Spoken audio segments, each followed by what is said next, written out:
요한계시록 읽을 때 여전히 나는 참 무섭고 두렵다, 이제 그런 분은 없으실 거라고 생각이 됩니다. 그렇다고 우리가 요한계시록을 우습게 읽자, 그런 얘기는 결코 아닙니다. 다만 우리가 예전에 알고 있었던 어떤 그런 신앙적인 상식이라 그럴까요? 혹은 설교자가 설교한 것에 의존해서 성경을 우리가 직접 읽기보다는 목회자나 혹은 설교자의 설교에 의지해서 요한계시록은 무서운 책입니다. 두려운 책입니다. 미래에 대한 엄중한 심판을 예고하고 있기 때문에 함부로 읽어서는 안 됩니다. 이런 이야기들에 너무 많이 익숙해져서 도무지 우리들 스스로는 만일 읽지 않으셨다면 오늘 우리는 성도님들이 각자 댁에서, 집에서 혹은 이 영상을 통해서 성경을, 요한계시록을 접하는 분들이 좀 더 자신감을 가지고 그리고 있는 그대로 성경을 잘 보실 수 있도록 돕는 그런 목적을 또 가지고 있습니다. 5절 보시면 우리가 지지난주에 이야기했던 내용에 계속 연장되어서 이 땅에 두 감람나무, 두 촛대, 결국은 증인이라 그랬고요. 이제 어떤 이단들은 두 감람나무 혹은 두 촛대, 그래서 2명 혹은 4명에 대한 명단을 작성하는데 꽤 많은 시간, 꽤 많은 공을 들였다라고 말할 수 있습니다. 하지만 우리들은 두 감람나무가 누구다, 영적인 아버지인 아무개목, 아무개 누구다, 이런 거를 추적하고 계산하는데 관심이 별로 없습니다. 그도 그럴 것이 이 유대 묵시문학적인 관점에서는 그게 꼭 누구다라고 하는 것에 관심을 갖고 있지 않기 때문에 그래요. 그래서 잘 보시면서 두 감람나무와 두 촛대는 증인이다. 이게 훨씬 더 중요한 겁니다. 증인. 그러니까 이 땅에서 예수님을 예수님의 사역에 대해, 활동에 대해 증언하는 사람이 누구냐? 당연히 지금은 교회, 이때 당시로 말하면 그리스도의 제자들, 성도들, 이렇게 되겠습니다. 자, 5절 보시면 만일 누구든지 그들을 해하고자 하면 이제 42달 동안 1260일 동안 이제 열심히 이제 이렇게 사역을 하는 거죠. 42달이 대략 몇 년 정도가 되는 거죠? 42달이면 빨리 계산해 보세요. 1년에 12달이면은 3.5, 그러니까 3년하고 반. 이게 계속해서 이제 요한계시록에 몇 차례 나오는 이제 그런 개념이라서 다시 한번 다뤄봤고요. 3년 반, 그러니까 날짜 달수도 중요하긴 합니다만 3.5 정도를 이제 기억하시면 되겠습니다. 자, 이때 동안 이제 열심히 증언을 하는데 그때 가만히 있겠습니까? 당연히 이 증언하는 사람들에 대해 반대하는, 이제 가로막는 대적자가 있기 마련이죠. 그 대적자가 5절에 나옵니다. 누구든지라고 하면서 그들을 해하고자 하는데 웬걸 해하지 못해요. 그들의 입에서 뭐가 나와요? 불이 나와요. 참 오늘날도 소위 말하는 우리가 예수님에 관해서 전도하고 선교하고 말씀을 증언할 때 설교자의 입에서 혹은 전도자들의 입에서 막 불이 나오면은 얼마나 대단하겠습니까? 근데 여하튼 불이 나와서 어떤 일이 벌어지냐면 그들의 원수를 삼켜버릴 것이다.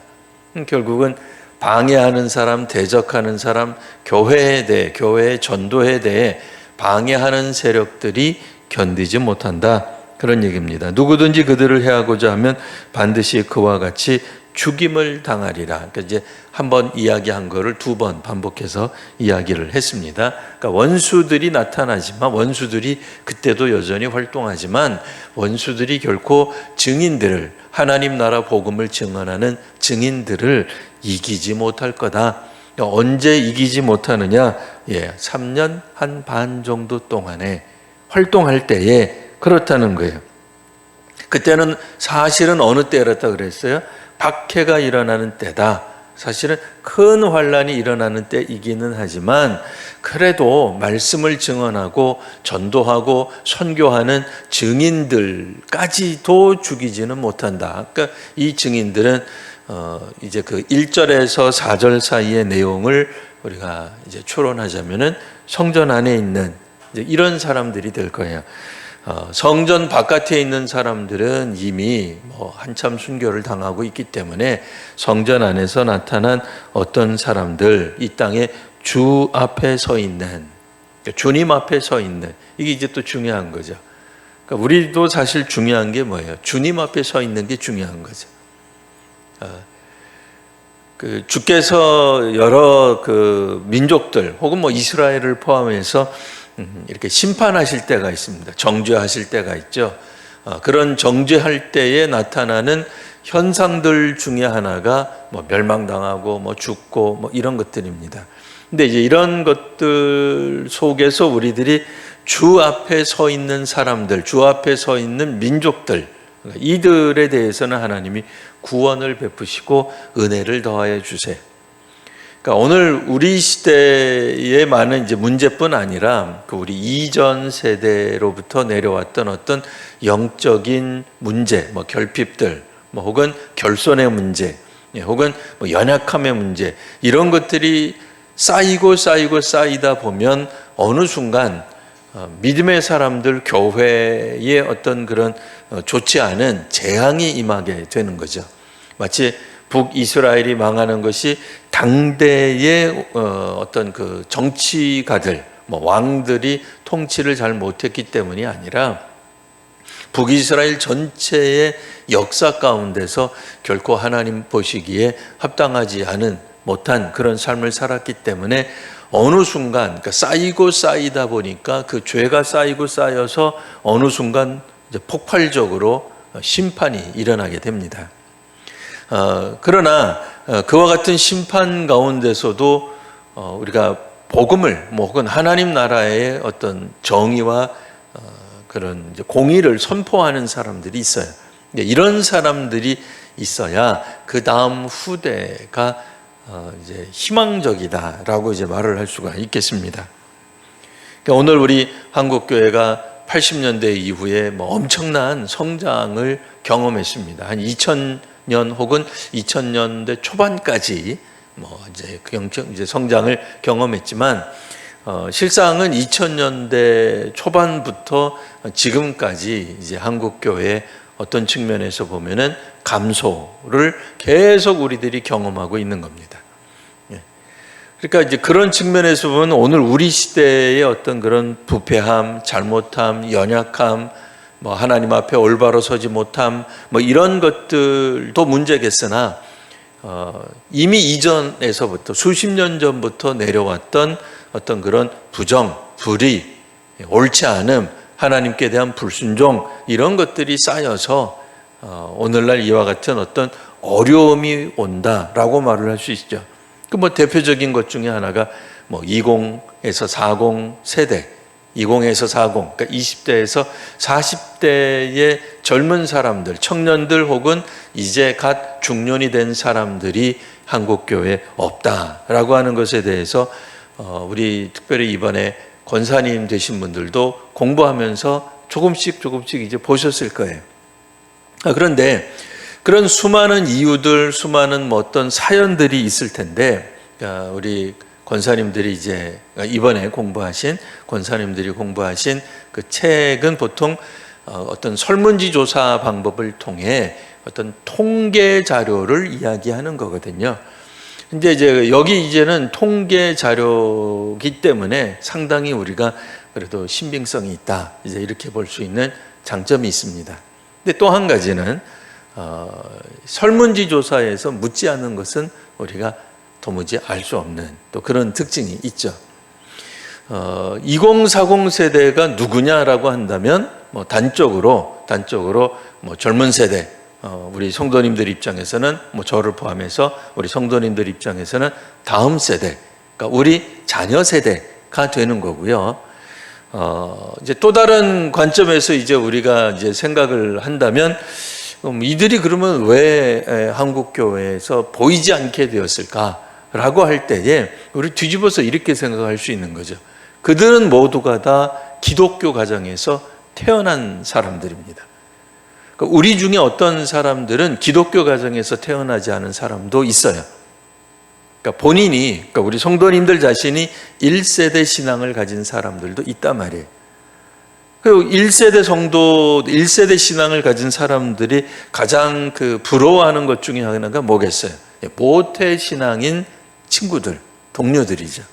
그런 성도들 보면 저렇게 태어나면서부터 이미 예수 믿는 부모 둘 중에 한 사람이라도 철저하게 예수를 믿는 부모 밑에서 태어난 게 얼마나 부러워 보입니까? 근데 지금 한국 교회에 빠져 있다는 20에서 40 세대의 대부분이 누구예요? 1차적으로는 모태신앙인 사람들이. 그렇죠? 왜냐면 우리가 믿었으니까, 우리의 자녀들이니까. 그러니까 도무지 믿지 않는 사람들이 안 오는 것도 항상 문제겠으나 더 큰 문제는 뭐예요? 한국 교회의 다수를 구성하고 있는 예수 믿는 우리 50대 후반, 60대, 70대 그 성도들의 자녀들이 지금 교회에 보이지 않는 거죠. 그러면 결국은 우리 세대의 어떤 그런 신앙적인 어떤 문제가 있다라고밖에 말할 수 없는 거죠. 왜냐하면 우리의 자녀들이 나오지 않고 있기 때문에 그래요. 그럼 이걸 이제 회복하려면 어떻게 해야 되느냐? 뭐 수많은 여러 가지 그런 방법들이 있겠습니다만 그 수많은 방법들 중에 하나는 우리가 빠져서는 안 되는 것 중에 하나가 뭐예요? 우리 자신이 이제는 그 부모 세대가 기성 세대가 주 앞에 서 있어야 된다는 거죠. 다시 한번 우리들이 그 부흥을 이끌어온 견인해온 어떤 그런 기둥 같은 존재다 그걸로만 만족해서는 안 되는 거예요. 아마 우리 어렸을 때는 뭐 한 바퀴 돌면 제가 몇 번 말했습니다만 뭐 호돌이, 토순이, 탈수고 이 동네 한 바퀴 돌면 이 동네에 있는 그냥 밖에서 그냥 흙투성이에서 놀던 애들이 전부 다 교회 학교, 여름 성경학교로 오던 시대는 아니다 그 얘기예요. 그러니 옛날에 우리 교회가 우리가 젊었을 때, 우리가 교사했을 때, 우리가 애들을 위해서 밥 해줬을 때 우리 뭐 유년부는 아동부는 뭐 200명 모였고 300명 모였고 그런 이야기를 하면서 옛날에는 이렇게 우리가 됐는데 왜 지금 교사들은 그거 못하냐? 왜 지금 교역자들은 그거 못해내느냐? 왜 지금 사역이 그렇게 안 되느냐라고 말하기에는 너무 우리가 그 옛날의 영화에 빠져 있는 거죠. 중요한 건 뭐겠어요? 그 교회학교는 교회학교대로 두고요. 우리 믿음의 성도들의 숫자만큼 그들이 자녀를 낳았을 거고 우리들의 자녀들은 나면서부터 예수 믿는 가정에서 태어난 거죠. 대부분. 근데 그들이 교회에 만일 믿음에서 떠나 있다라고 한다면 이거야말로 심각한 문제가 아닐 수 없는 거죠. 그러니까 그런 측면에서 다시 한번 우리들이 마지막 때 이런 위기의 때 할 수 있는 것이 뭐냐?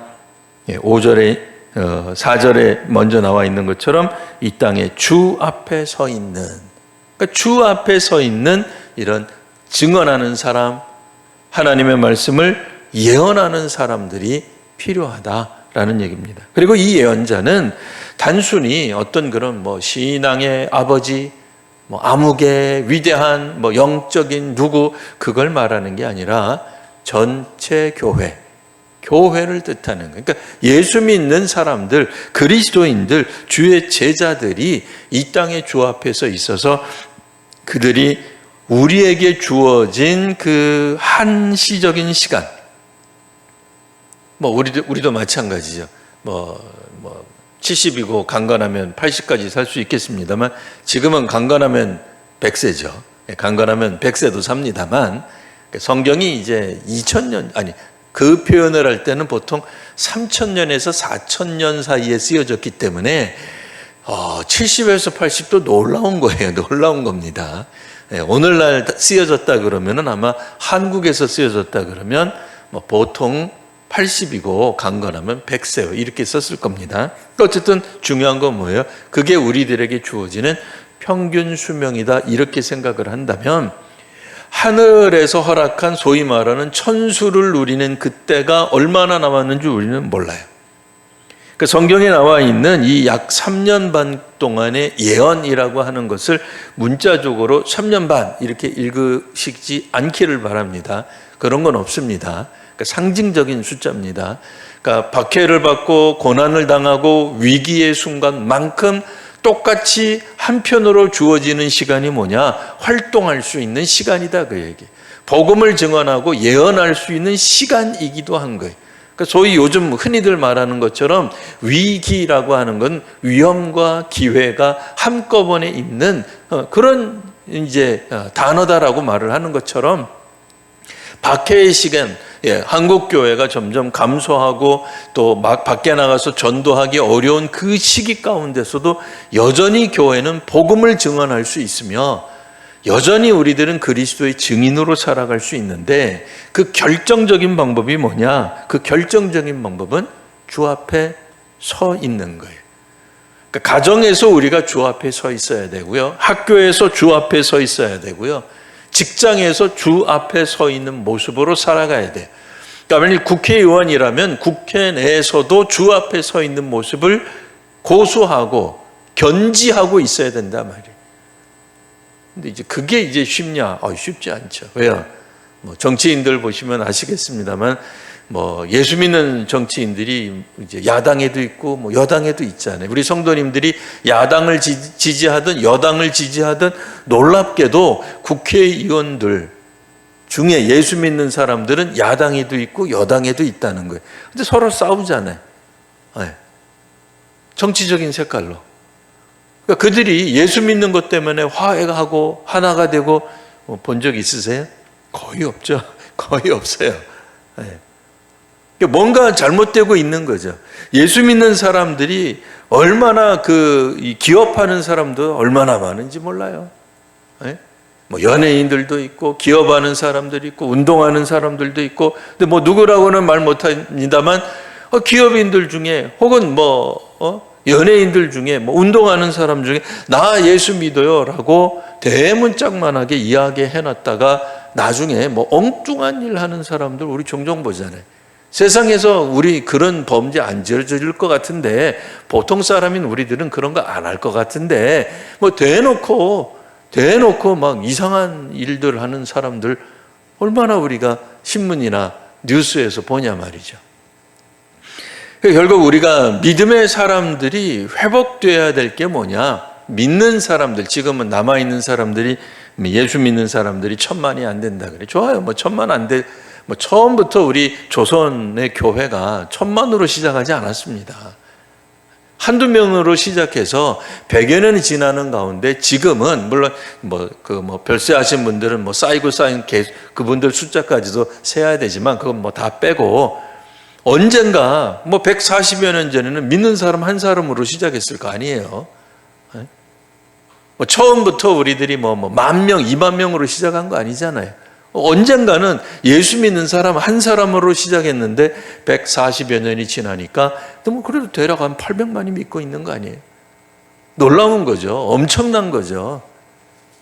그럼에도 오늘 우리들이 위기라고 생각한다면 그 위기를 극복하기 위해서는 주 앞에 서야 된단 말이에요. 근데 이렇게 주 앞에 설 때에 그냥 그것이 쉽냐? 쉽지 않아요.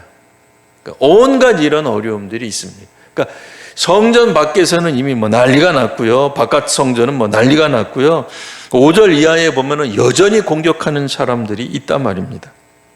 6절에 보면 그들이 권능을 가지고 하늘을 닫아 예언하는 동안에 비도 안 오게 하고 물을 피로 변하게도 하고 아무 때든지 원하는 대로 여러 가지 재앙으로 땅을 치리라가 나타나요. 그러면 능력을 나타낸다 그 얘기예요. 권능을 나타내 보이더라.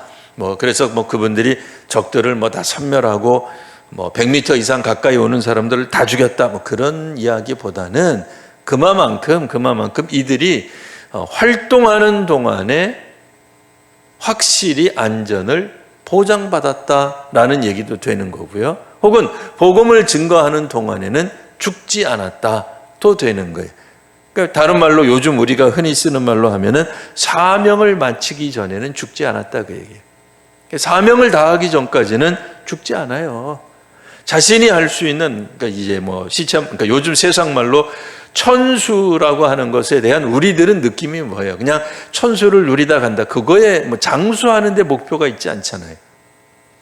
살아있는 동안에 하나님께 받은 무언가 사명이 있다고 믿으시는 거잖아요. 그러니까 그 사명을 감당하는 동안 사명을 다하기까지 주께서 우리들에게 목숨을 생명을 연장시켜 주시는 거예요. 자, 이렇게 바꾸어 말하면 뭐예요? 담대히 하는 겁니다. 그런데 7절 그들이 그 증언을 마칠 때에 사역을 다 마친 거예요. 사명을 다 감당한 겁니다. 어느 때인지 모르죠. 오늘 성경에 따르면 힌트로는 대략 3년 반이 될 수 있겠어요. 어쨌든 이 사명을 다 마치는 그때에 무적행으로부터 올라오는 짐승이 있습니다. 그 짐승이 그들과 더불어 전쟁을 일으킵니다. 여기서 나타나는 그들, 앞에 나왔던 예언하는 사람들, 증언하는 사람들, 말씀에 서여서 증언하는 교회들과 전쟁을 일으켜서 결국은 그들을 이겨요. 교회를 이겨요. 그리고 그들을 죽이게 될 것이다 라고 하는 겁니다. 그러니까 이건 엄청난 박해가 일어난 거죠. 그 정해진 기간 동안에 사역을 잘 감당한 후에 이제는 그들의 그 파상적인 공격을 막지 못합니다. 근데 8절에 보면 그들의 시체가 큰 성 길에 놓여져 있어요. 그러니까 우리 식으로 생각하면 큰 성에서 싸운 거예요. 큰 도시에서 싸운 거예요. 여러 사람들이 보는 데서 싸웠는데 졌다 그 얘기예요. 교회가 주의 제자들이 이 싸움에서 영적 싸움이 아닙니다. 이건 실제적인 전쟁이라고 생각을 하시면 돼요. 물리적인 싸움에 의해서 죽게 되었는데 문제는 뭐예요? 그 성은 어떤 성이었느냐? 영적으로 하면 소돔이라고도 하고 애굽이라고도 말할 수 있다. 이런 얘기예요. 그러면 지금까지 이 주의 제자들 교회들이 어디서 활동했느냐? 그들이 활동했던 무대, 환경, 상황은 어떤 곳이었느냐? 배경이 어디였느냐라고 할 때 소돔이요, 애굽이었다는 거예요. 그러니까 적어도 성경에서 소돔 나오면 우리는 한 가지 생각밖에 안 납니다. 그죠? 무슨 생각밖에 안 나요? 네. 소돔 고모라 망한 곳, 주 앞에서 범죄를 창궐해서 창세기에 나오잖아요. 그것밖에 생각이 안 나요. 영적으로 부패한 것. 부패해도 너무 부패. 성적으로 타락하고 사회적으로 문제가 있고 윤리 도덕이 다 무너지고 권세 잡은 자들에 의해서만, 힘 있는 자들에 의해서만 움직여가던 그곳, 어떻게 보면 이 땅의 세상하고도 비슷하지 않아요? 혹은 가정 중에서도 힘의 논리가 지배하는 가정들이 있어요. 그렇잖아요. 자녀를 인격체로 대하지 않고 그냥 아버지가 되었던 누가 되었던 그냥 힘으로, 어머니도 자기 부인도 제압하고 자기 부모도 제압하고 자기 자녀도 제압하고 그럴 수 있잖아요. 사악한 곳이죠. 소돔 같은 곳이죠. 애국 같은 곳 아니에요.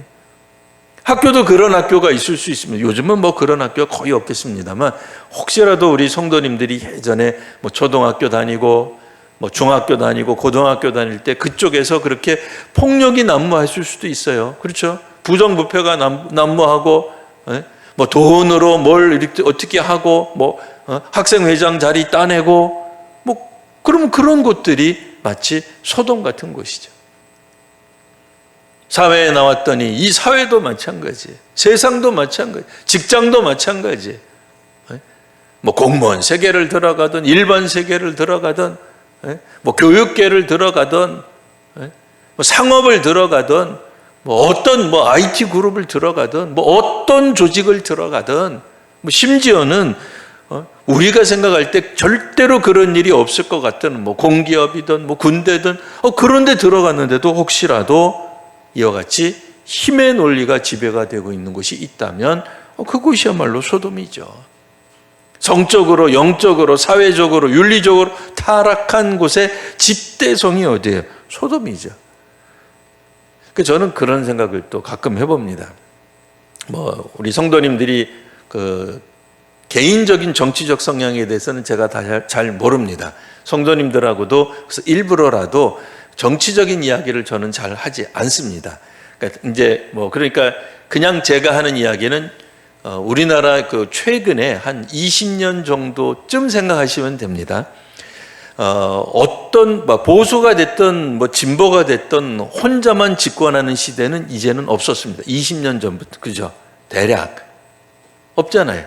옛날에나 오직 한 어떤 당이 오랫동안 집권하던 소위 말하는 독재가 있었지. 지금이야 뭐 보수당도 한번 하고 뭐 진보 쪽 그런 쪽도 뭐 집권하고 그러잖아요. 뭐 대략 한 20년 동안에 어디가 됐든지 야당은 항상 이런 얘기를 해왔다는 거. 제가 하는 이야기는 이겁니다. 야당은 항상 이런 얘기를 해왔어요. 뭐라고요? 정부는 각성하라. 그 얘기를 해왔어요. 정부는 국민들을 대상으로 잘못하고 있다. 항상 그 얘기를 해왔어요. 그러니까 어떤 야당이든 그랬다는 얘기예요. 이해가 되세요? 그러니까 이 야당이 저는 항상 옳다라고 생각한다 그러면 20년 동안 도대체 이 정부는 국민을 위해서 한 게 하나도 없어요. 지금 정부를 욕하는 게 아니에요. 또 괜히 옛날 같으면 이렇게 이제 설교하잖아요. 그럼 가까운 요 남산에 끌려가고 그랬대요. 자, 뭐 어쨌든 그러니까 지금 정부를 제가 겨냥하는 것도 아니고 바로 직전 정부를 겨냥하는 얘기가 아닙니다. 그런 얘기가 아니고 그러니까 지금도 보면은 야당이 항상 그런 얘기 하지 않을까. 여러분들이 어디 정치 성향인지 제가 모르니까 그냥 하는 얘기, 마음 편하게 하는 얘기예요. 나중에 우리 목사님 이상해, 사상이 뭐 이렇게 하면 안 돼요. 그런 얘기가 아니라 지금도 야당은 여당에 대해서 잘못하고 있다. 최근에 뭐 어떤 슬로건 보니까 뭐 국민을 상대로 선전포고했다. 국민을 상대로 총뿌리를 겨눴다. 라고 이제 아예 야당이 파상적인 공격을 하더라고요. 이게 결국 뭐예요? 힘의 권리. 그러니까 힘 있는 자가 국민이고 뭐고 그냥 다 지배한다고. 그럼 그게 소돔이 되는 거죠.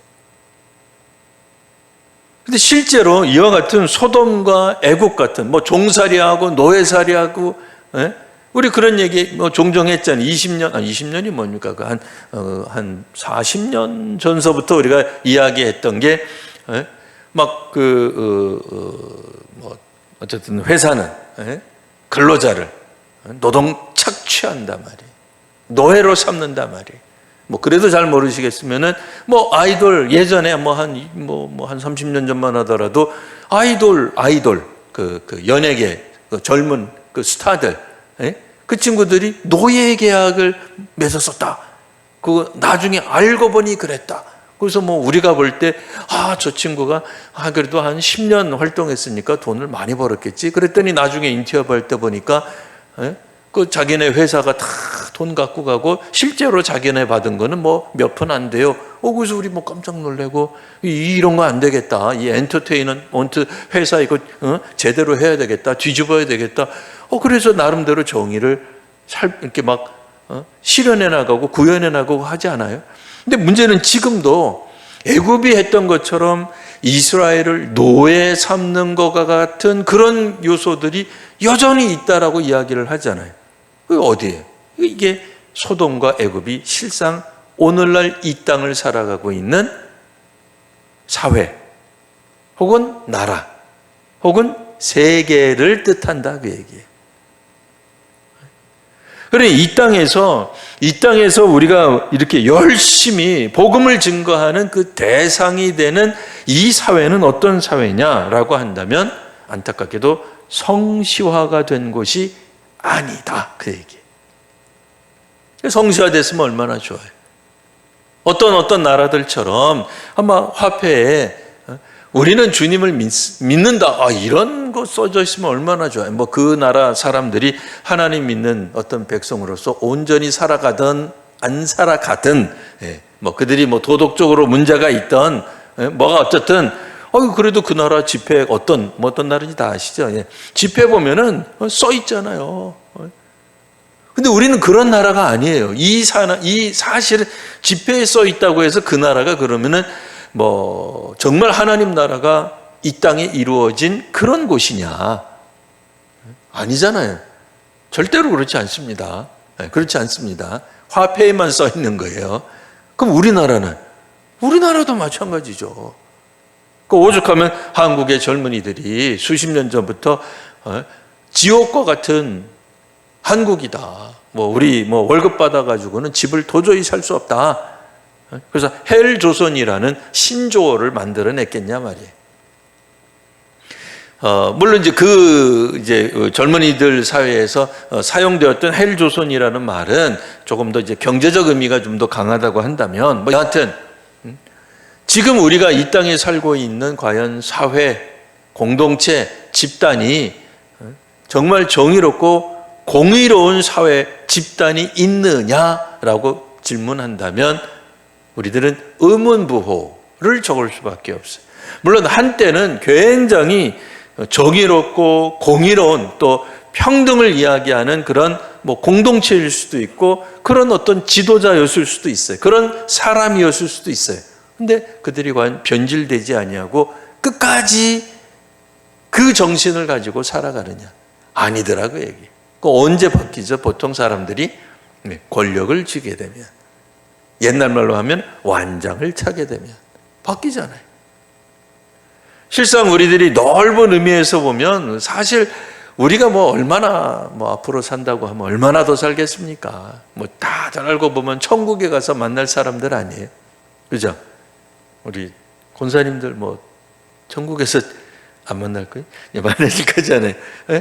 그런데 우리들은 이 안에서 그냥 지지고 볶고 싸우는 거예요.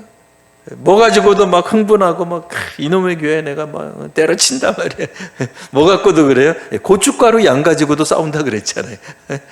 다 주를 위해서, 교회를 위해서 봉사하는데 봉사하다가 싸워요. 섬기다가 싸운다고. 마늘을 언제 넣어야 되는데 왜 이때 넣어가지고 말이야, 김치 맛을 이렇게 네 마음대로 바꿔놨냐 말이지. 매워가지고 교인들이 못 먹겠다네. 네가 책임져라. 몇 번을 얘기했는데 내 이렇게까지 말하는데 성질 나서 내 이게 안 다녀. 이렇게 되잖아요. 근데 이 사회가 어떻다고요? 소돔과 애국 같다니까요. 아니, 천국이 아니라고요. 사실 우리는 천국에서 살아가는 게 아니에요. 사실 우리가 싸워야 될 거는 고춧가루 양 때문에 싸우고 마음 상하고, 교회에 어떤 프로그램 가지냐, 여전도회가 무엇을 하느냐, 성가대가 무슨 곡을 택했, 이런 거 가지고 싸우고 마음 상해가지고 실족하고 그러면 안 돼요. 그거 사탄이 좋아하는 거예요. 사탄이 기뻐하는 거예요. 왜요? 우리들의 그 열정, 교회에 대한 사랑을 가지고 분열을 지키는 거예요. 놀랍죠? 여러분 안 놀라세요? 교회를 향한 사랑 때문에 우리가 상처받고 분열이 된다니까요. 이게 있을 수 있는 일이라고 생각해요. 근데 있을 수 있어요. 왜? 사탄이 그렇게 우리를 망하게 해요. 교묘하게.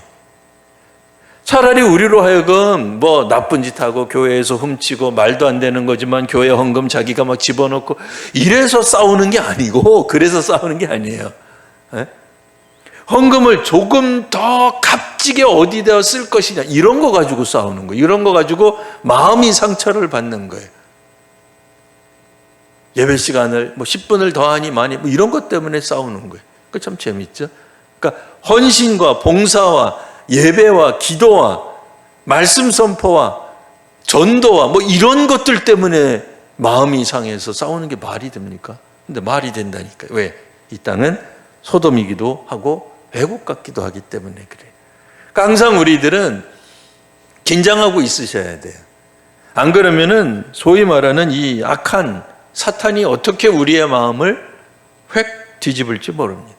뭐 여하튼 그렇게 열심으로 전도했으나 결국은 어떻게 되겠어요? 뭐 다 죽습니다. 다 죽었어요. 여기서는 이제 두 감람나무 두 촛대입니다.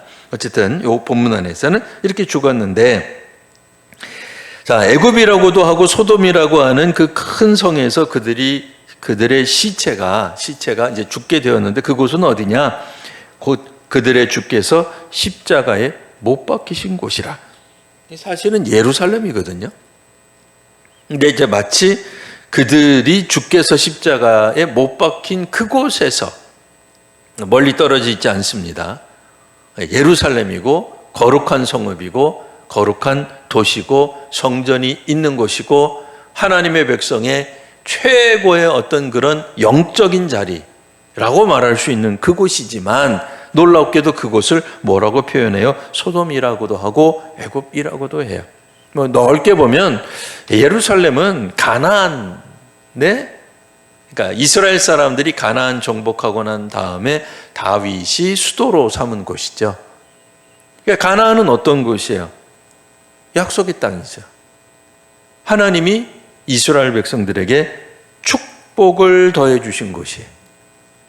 놀랍게도 그 축복의 장소가 우리들의 삶의 터전이 하나님이 복을 주셔서 우리로 하여금 힘있게 살아가도록 만든 그곳이 한편으로는 소돔도 되고 애굽도 돼요.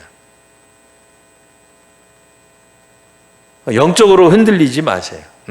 그러면 교회도 소돔이 되고 애굽이 될 수 있어요. 뭐 여하튼 넘어가고요. 9절, 백성들과 족속과 방언과 나라 중에서 사람들이 그 시체를 사흘 반 동안을 보며, 사흘 반이 나옵니다. 이 숫자는 굉장히 확 줄어들었어요. 왜냐하면 조금 전에는 3년 반이었는데, 근데 지금은 3일 하고도 반이에요. 그러니까 숫자를 보시라 그래서 기간 보지 마시고 3.5일이에요. 네, 사실은 똑같아요.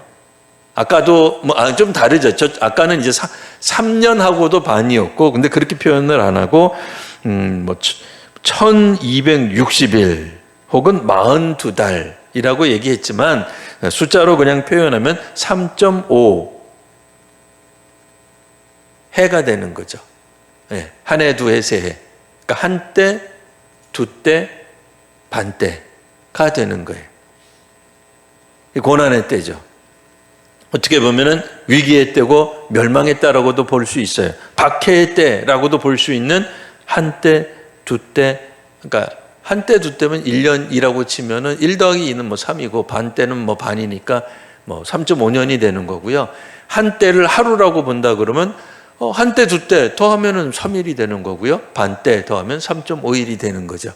그러니까 그 구약 성경에서부터 꾸준히 내려오고 있는 그 어떤 박해의 시간, 위기의 시간, 재앙의 시간이 계속해서 지금 쓰여지고 있는 겁니다. 자, 사흘 반 동안에 사람들이 무덤에 장사하지 못하게 하더라, 그 얘기예요. 예.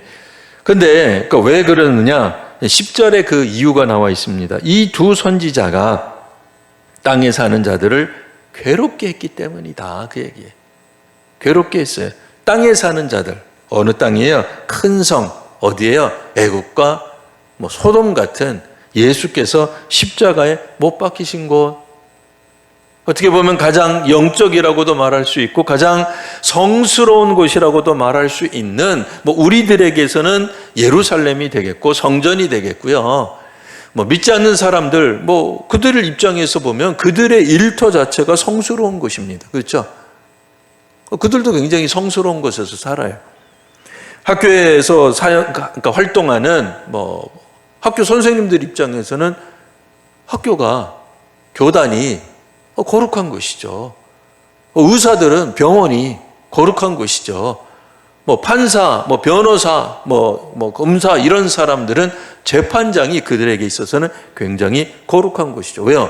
이 사회의 정의와 공의를 실현하는 굉장히 중요한 곳이기 때문에 그래. 그러면 일반 노동하는 사람들이 있는 곳은 더러우냐? 아니죠. 그분들 때문에 오늘 우리들이 또 살고 있는 거죠.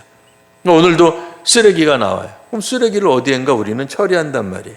그럼 누군가가 새벽에 나가보면 싹 다 치워놨어요.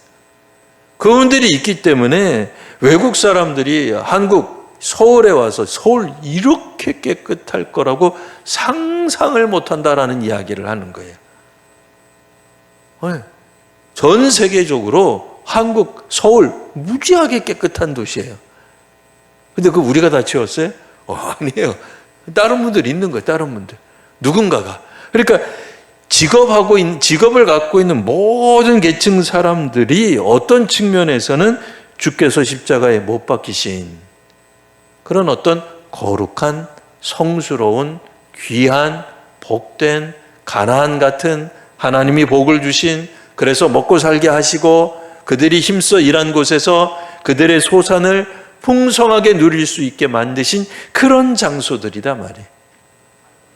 자, 그런데 문제는 그 땅에 사는 사람들이 어떻게 하느냐? 괴로운 거예요. 왜 괴로워요? 이 복음 전하는 사람들 때문에. 복음이 그런 특징이 있어요, 사실은. 오늘날에는 사람들 듣기 좋게 설교도 해야 사람들이 많이 모여요. 막 마음을 헤집고 막 공격하고 폐부를 찌르고 그럼 싫어해. 아니 기왕 일주일 동안 힘들게 살아왔는데 아니 일요일 날 교회까지 와가지고 내가 젊은 목사한테 훈계나 듣고 설교나 듣고 욕먹고 회개하라 소리 듣고 아니 그런 이야기보다는 교회 나오신 여러분들은 나온 것만으로도 축복입니다. 하나님이 여러분들에게 복을 주셨습니다. 이제 이 예배 마치고 나가면 분명히 일주일 동안 좋은 일이 생길 겁니다. 이런 걸 들어야 기분이 좋지. 세상 사람들 보고 지금 제가 설교하듯이 너는 도대체 야당이냐 여당이냐 밝혀라 말이야. 왜? 야당도 욕하고 여당도 욕하고 그럼 기분 나쁘잖아요. 정치적으로 우리는 한 가지 노선을 겪어야 되는데 근데 복음은 그렇지 않아요. 물론 야당에 속해 있는 그러니까 정치적으로 야당에 속해 있는 분들은 성경을 읽으면서 그런 어떤 진보적인 색채가 성경에 가깝다, 성경 진리에 가깝다라고 해서 또 그렇게 믿으시는 분들도 있는 줄 압니다. 그러나 성경적 진리는 그러니까 진보가 말하는 것을 어떤 것은 지지하지만 진보가 여전히 말하는 것을 지지하지 않는 것도 꽤 있어요.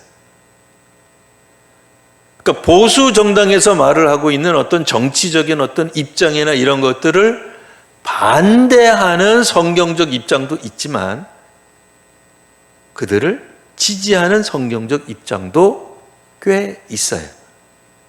근데 우리는 그저 우리가 취사 선택하고 받아들이기 좋은 것들만 성경에서 따서 받아들이기 때문에 그렇지 어떤 누구도 하나님 앞에서 올바르게 나도 바르게 산다라고 말할 수 있는 사람은 없습니다. 그렇기 때문에 목사도 항상 성경을 읽다가 회개하게 되는 거예요. 그렇죠? 아니 기본적으로 목회자는 교역자는 성경을 배우고 성경을 또 가르치는 사람이니까 얼마나 성경에 대해서 잘 알고 성경적 사고를 하고 성경적 세계관을 가지고 그런 가치관으로 살아가겠냐 말이에요. 물론 살아가려고 애를 쓰죠. 하지만 성경에 비추어 보면 내 삶이 그렇지 않구나를 깨달아요. 그러니 회개의 자리로 나아가죠. 문제는 이 세상에 여기서는 이제 완전히 이제 땅에 사는 사람들은 복음하고는 거리가 먼 사람들이에요. 그러니까 그 사람들은 두 선지자가 죽으니 교회의 선포가 멈춰지니 그들의 죽음을 즐거워하고 기뻐하며 서로 예물을 보내는 그런 어떻게 보면 어처구니 없는 사회 현상을 보게 됩니다. 그러나 11절 3일 반 후에 하나님께로부터 생기가 그들 속에 들어가매 그들이 발로 일어섭니다. 그들 보는 앞에서 부활했다 그 얘기죠. 구경하는 자들이 크게 두려워하더라. 마치 이거 예수님 얘기하나? 이런 생각이 들 정도죠. 자, 그리고 12절에 보면 하늘로부터 큰 음성이 있어 이리로 올라오라 함을 듣고 그들이 듣고 구름을 타고 하늘로 올라가더라. 이 정말 예수님인가? 물론 이게 참 뭐 그렇게 돼요. 또 그들의 원수들도 구경하더라. 이 사도행전에 나오는 얘기인가? 13절 그때 큰 지진이 일어나서 성 10분의 1이 무너지고 예수의 부활, 3일 만에 부활하실 때에 어떤 지진이 있었던 내용들을 이야기하는 것 같은 그런 내용들이 나옵니다. 여기서는 물론 예수님을 직접 말을 하지 않았다 하더라도 예수님 때 있었던 이야기들을 그대로 가져온 것을 알 수 있고요. 예수님 이후에 예수님의 제자들도 그와 같이 부활한다는 측면에서는 그 두 증인이 결코 예수님이 아닙니다. 예수 같은 존재라서 이런 게 아니고 모든 믿는 신자들은 이렇게 예수께서 부활하셨던 것처럼 부활합니다 라고 이야기를 하고 있습니다. 자, 그래서 이와 같은 일들을 보면서 그 남은 자들이 두려워하며 영광을 하늘의 하나님께 돌리더라 이렇게 이제 되어 있으나 그렇다고 해서 뭐 이분들이 뭐 믿고 회개했다, 뭐 회심했다 그런 이야기는 아닙니다. 그런 이야기로 쓴 건 아니고 마치 예수께서 부활 승천하실 때 수많은 증인들이 있었던 것처럼 또 다른 증인들이 있게 되었다라고 하는 얘기입니다. 오늘 말씀을 현대적으로 적용하면 그러니까 지금 우리가 주 앞에 서서 말씀의 증인으로 살아가셔야 됩니다. 그러면 때로는 우리가 큰 성공은 못 남길 수 있어요. 예전과 같은 80년대, 90년대, 2000년대 초반에 있었던 한국교회 놀라운 성장과 같은 그런 기가 막힌 역사는 우리가 재현 못할 수도 있습니다. 하지만 그것이 우리들의 결코 실패는 아니라는 거예요. 마지막으로 가면 갈수록 점점 전도하기 어렵고 또 복음을 믿는 사람들이 쉽지 않은 그런 사회가 될 건 틀림없습니다. 하지만 믿음으로 살고 또 우리에게 주어진 그 수명 기간 동안에 열심히 그러니까 사명을 잘 감당한 사람들 어떻게 된다는 거예요? 죽어도 결국은 부활하여서 하늘에 올라가게 될 것이다 라고 하는 굉장히 우리에게 격려하고 또한 위로하면서 말씀에서 흐트러지지 말 것을 우리에게 명령하는 말씀입니다. 우리 계시록을 읽으면서 혹시 예전처럼 뭐 두렵고 떨려서 막 무서워서 못 읽고 그러지 마시고 오히려 읽으면서 현대 오늘 한국 교회 혹은 한국 사회 혹은 앞으로 우리들이 살아가는 날 동안 우리들이 무엇을 해야 할까 다시 한번 생각해보는 그런 귀한 시간들 되시기를 바랍니다. 기도하겠습니다. 주님, 한국교회에 여러 가지 어려운 점들이 있습니다. 예전처럼 전도해도 또 전도 열매가 잘 맺지 않습니다. 놀랍게도 복음의 가정들의 자녀들이 많이 신앙에서 이탈해 있는 아주 희한한 기현상들을 보여주고 있습니다. 주님, 우리 한국교회를 어여삐 여기시고 불쌍히 여겨주옵소서. 그래서 우리 믿음의 가정에서 태어난 모태신앙으로 이 땅에서 태어나 또 어려서 교회 학교를 경험했던 2040 세대들이 이제 주께로 돌아오는 귀한 역사가 있게 하여 주시옵소서. 우리 믿음의 또 부모 세대들이 주 앞에 서서 끝까지 믿음으로 우리 남은 여생을 믿음으로 살아가게 하여 주옵소서. 우리에게 맡겨진 사명을 다하기까지 우리 주 앞에서 힘있게 복음을 증거하며 살아가는 귀한 이 시대의 지금의 성도들이 되게 하여 주옵소서. 예수님 이름으로 기도합니다. 아멘.